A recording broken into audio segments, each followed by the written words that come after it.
不会有人拼尽全力播种下希望。如果没有人来相信明天繁华似海洋，就不会有人跟随80百年的茫茫。回首望路遥遥，多少行囊没了主人。抬头看，路漫漫，理想依旧遥前方。回首望路遥遥，多少脚印深深。抬头看，路漫漫，理想依然在召唤。抬头看，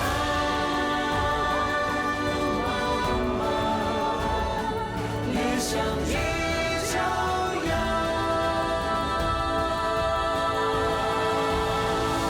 前方。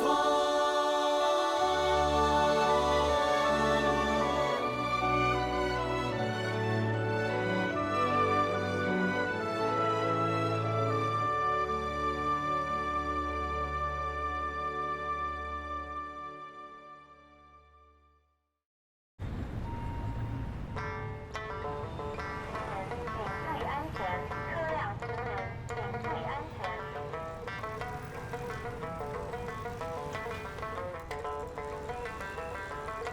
听众朋友们，今天是2013年11月7日，星期四，农历10月初5，24节气里的立冬。这话说冬天就来了，这立冬有什么讲究，你知道吗？是什么？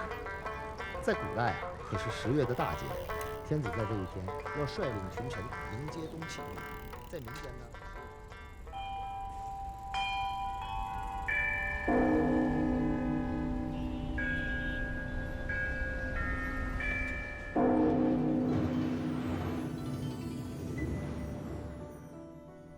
不止100年了。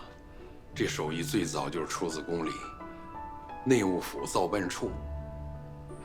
造办处是哪年有的？清康熙。我们这行祖师爷就是歪嘴鱼，就是他创立了万隆河。歪嘴鱼最小的徒弟叫张泰恩，人称张七，他是1893年拜的师，现在说是光绪19年。之后他接过了歪嘴鱼的衣钵，开创了古铜章派。我们这手艺就是这么一代一代传承下来。传到我师傅赵正茂手里的时候，已经是炉火纯青了。举世闻名的马踏飞烟，那就是我师傅修的。这个不是啊，这个是我做的仿制品。辉哥，你来了。啊，王师傅又要上电视了。这个是兽首同行的分析报告，你帮我给王师傅吧。到北京鼓楼中学说累了，还跑一趟。没事。这个班是文物局和鼓楼中学合办的，学了3年，分配到故宫。到了这儿就跟着我师傅赵振茂。高飞，这是我徒弟高飞。哎，你好，那个你们继续，不打扰啊。对了，王师傅，您再给我们介绍一下这件工具吧。这工具叫2头芒，就是个锉。这是我师傅赵振茂传给我的。这个是个老物件。哎呀，飞哥，你是不知道啊！刚才我去库房勘察，那棚顶子万年老灰，搂头给我来满贯，光嘴里就吃进去2两。哎呀，就那几个物件，我和王师傅已经商量过了。你看看，如果没有啥问题的话，我就安排出库了。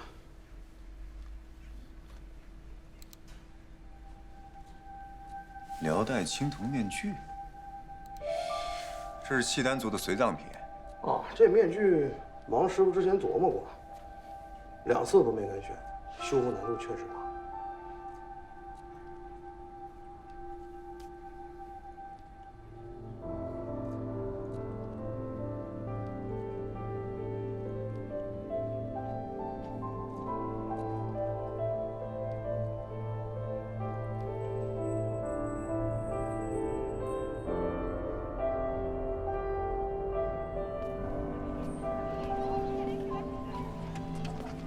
师傅，那会儿您采访的时候，我替您去器物部签字去了。兽首葫芦香薰、铜之壶，还有一样是兽首环铜杯，是这3样吧？对。师傅，还有一样我想修。你想修什么？辽代青铜面具。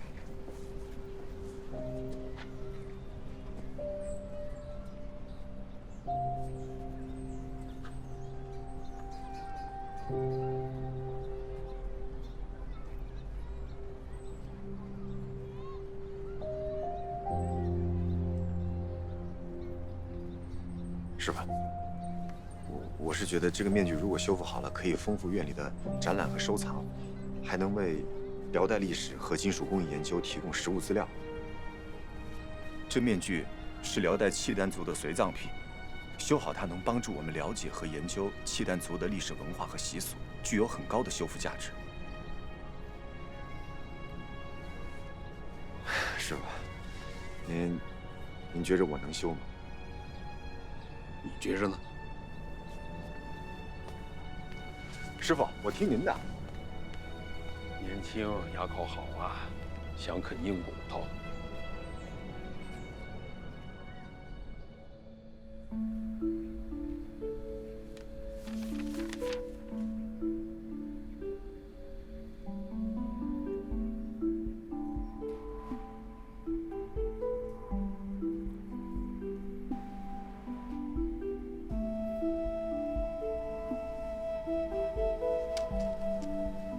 还修吗？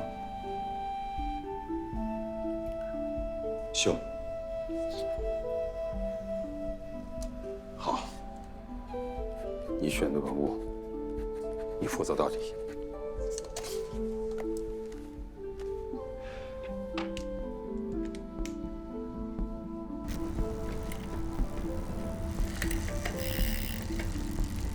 飞哥，面具的检测报告出来了，局部有硝酸纤维素的成分。那应该是粘合剂，用来加固的。那面具啊，是46年德国商人捐给故宫的，可能德国人修复过。这面具只有0.5毫米厚。0.5毫米。嗯。那这个厚度，用焊接的方法肯定不行。面具的质地已经矿化的非常严重，基本没有通性。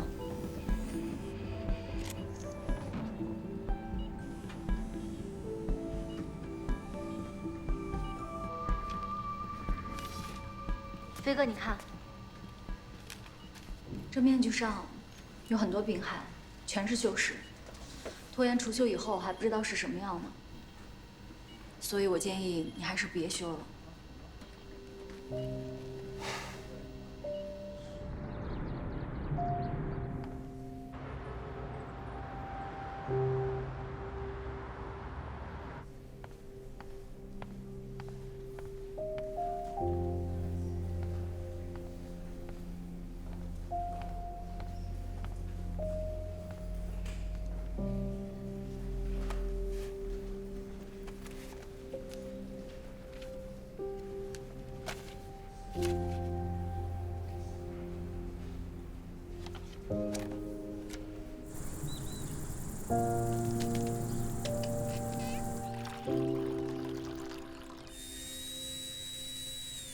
师傅，您喝口水。好。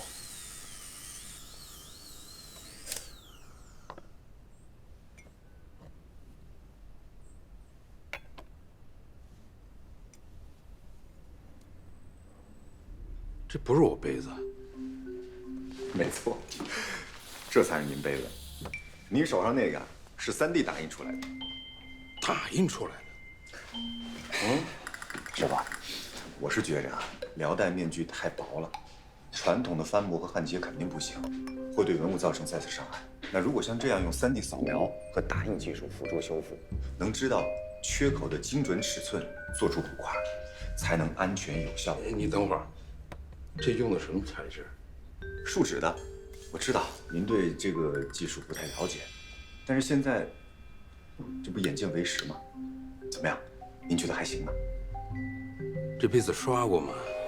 你就给我沏水喝。刷过了。高飞，啊，你要是想好了，明天专家会，你自己跟他们商量商量。好，不是。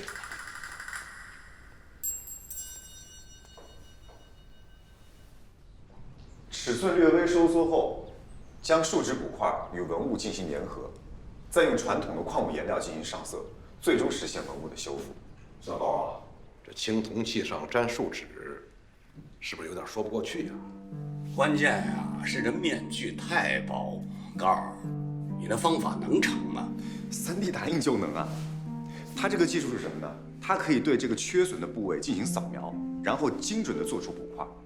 补块的材质是纯天然树脂的，用在文物上非常安全，根本不用翻模，效率高，不会造成2次伤害。再到本体粘合上色，完全看不出来，而且具有相当的学术价值。你这么修啊？这怎么回事啊？多少年了，老师傅们都是这么过来的。是啊，你翻模不成，不还有你师傅呢吗？传统的翻模真的有巨大的风险。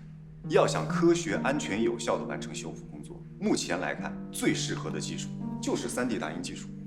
万一出了事故，不是把文物给毁了？这个3D 打印技术在国内虽然不是很普及，但是在国外的博物馆早就已经开始使用了。香静说的没错，我认为啊，小高的这个想法其实不错。那为什么新的技术我们就不能去尝试一下，对不对？我们当徒弟那会儿，就为一样颜色，那都得找好几个月呢。在以前，您要是不把色儿弄准了，师傅可不收您那活儿。以前是以前，现在什么事儿都讲究个快字，哎，怎么快它怎么来。没错，您看看啊。哎呀，小高啊，我劝你还是退回去吧。对，还是退回去。老师傅们就没这么做过。修复文物这个工作呀，不怕慢。我看不懂。这3D 打印技术之前多强啊！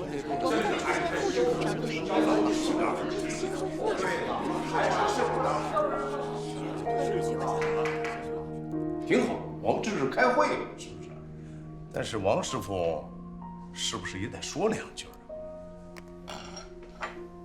高飞选的文物，我不用表态，我只说一句话。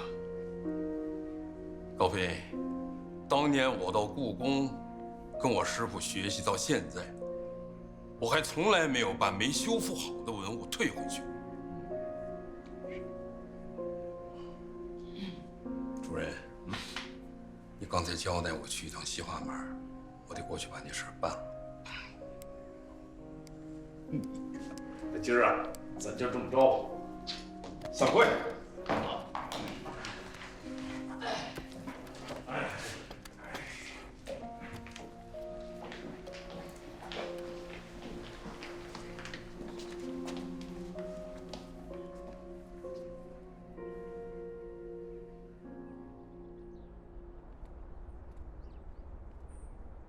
师傅，我刚才会议上可能没说明白，3D 打不用跟印的方法。我说，你自个儿选的文物干嘛老问我？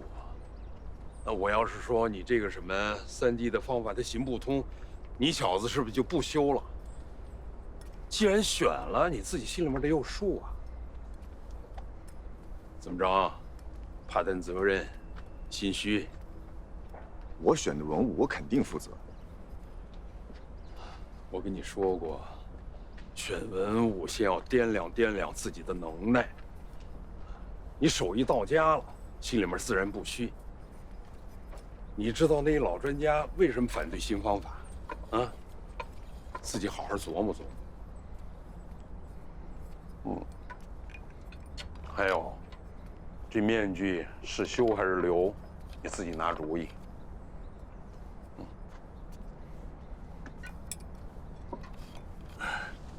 高飞，你来故宫多少年了？第12个年头了。都12年了。那你还记得你来故宫头1年，我跟你说过的话吗？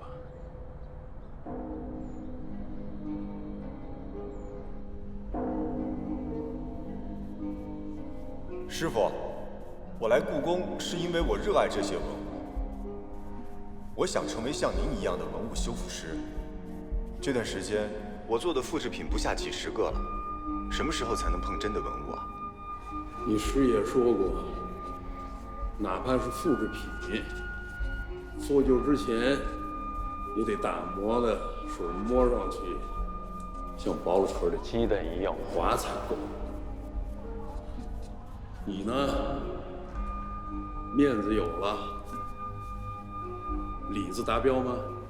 咱们是守着紫禁城的人，如果你觉得你的手艺和信心能使文物再活下一个100年，你就可以碰了。总有一天，你的决定能影响文物的命运，明白吗？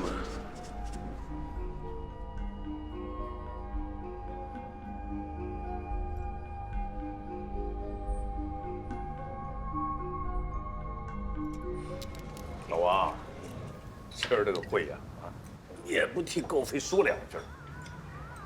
你看把孩子给整的，脸是一阵红一阵白的。哎，你个老王啊，真行。哎，其实我觉得啊，这个3D 打印虽说新鲜，但还真是有它的科学性。这个不妨啊，让高飞啊好好琢磨琢磨。老宋和老钱啊，人家的说法也不无道理。哎呀，像咱俩这把年纪啊，再想学一门新的技术啊，可就难喽。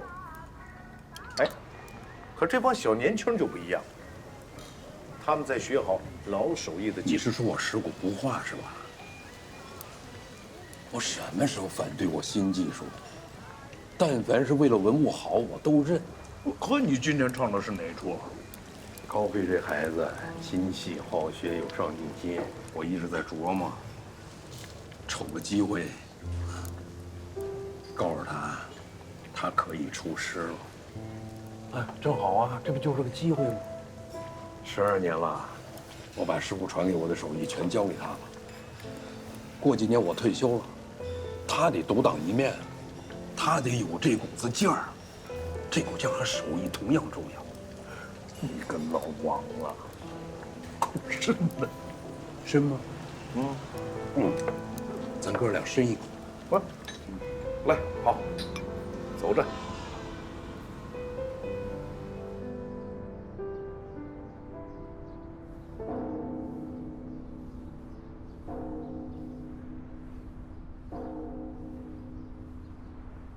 师傅。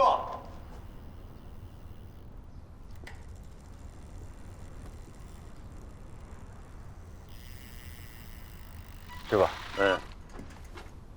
那个，专家们都认为我用了新的方法会忽略传统手艺。那传统手艺是咱的根儿，这话我永远不会忘。你确实想清楚了。我想清楚了，这面具我必须得修。后来我又反复论证了很多次，要修复好它，3D 技术必不可少。既然拿定主意，那就干吧。我跟你一起。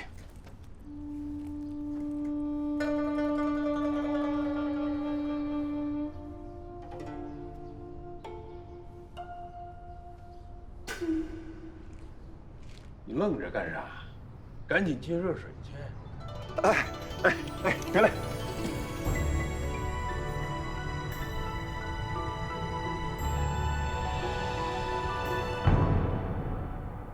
老规矩，先除锈。师傅，面具的额头处的技术分析是织物成分，很可能是古代织物，所以这一部分我想保留原样，不做除锈处理。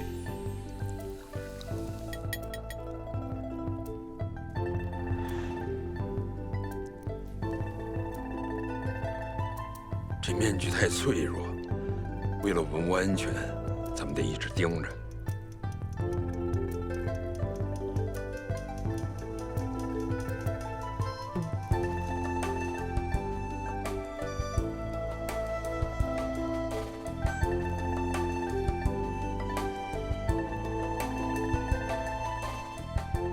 把锈除干净，就开始做补块。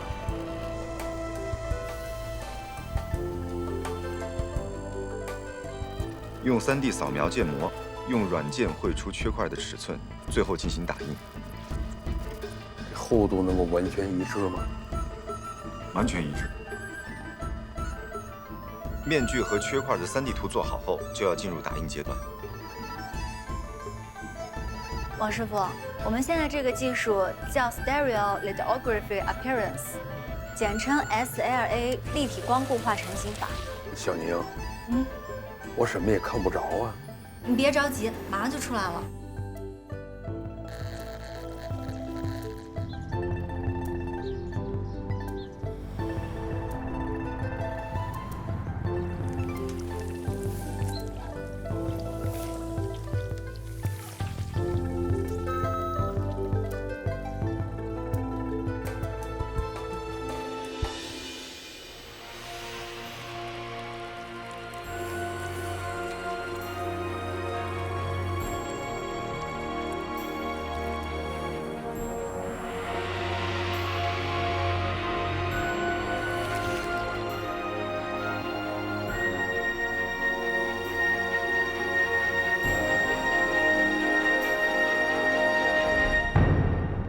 接下来就是将补块粘合到面具上。这个面具啊，只有0.5毫米厚，粘合的过程可能会比较复杂。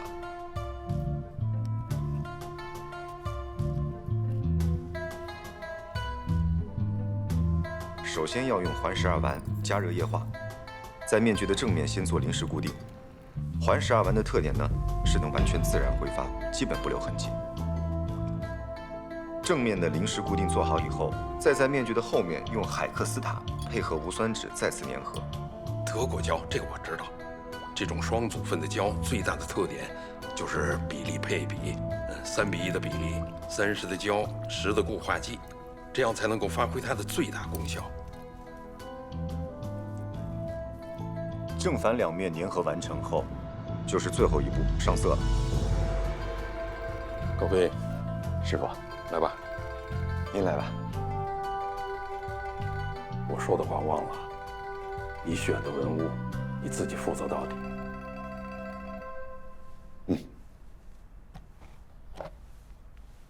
等会儿，小子，上色第1条是什么？灯下不上色。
师傅，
王师傅，您好，我叫高飞，分配来做青铜器的修复，以后是您徒弟了，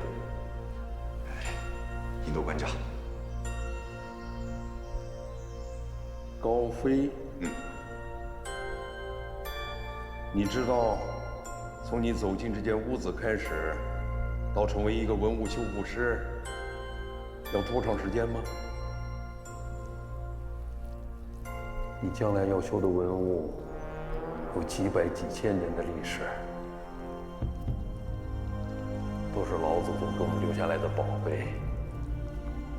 咱们是能够让他们再活下一个100年的人。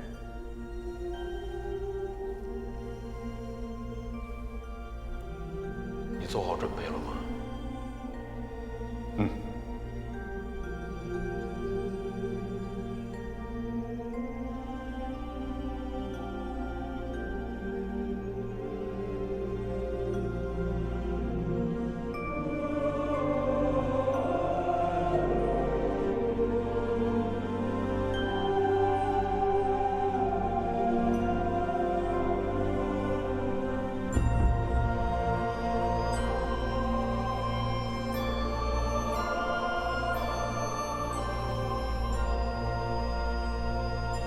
紫禁城已经600岁了，它屹立在每一个中国人的心中。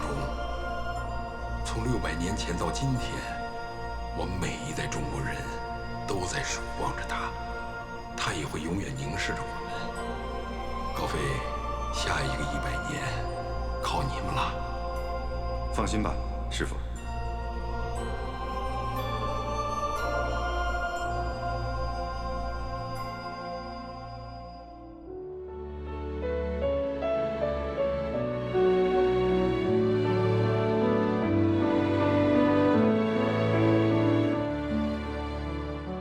这个原名叫象尊，然后是我们头些年做的复制品。您现在是给它那去绣，这个绣稍微有点多。这个是一个神兽，叫陆端，清代瑕疵珐琅陆端。上色是一个什么样的流程？回首望，如遥遥，多少行囊没了主人。抬头看，路漫漫，理想依旧遥，前方。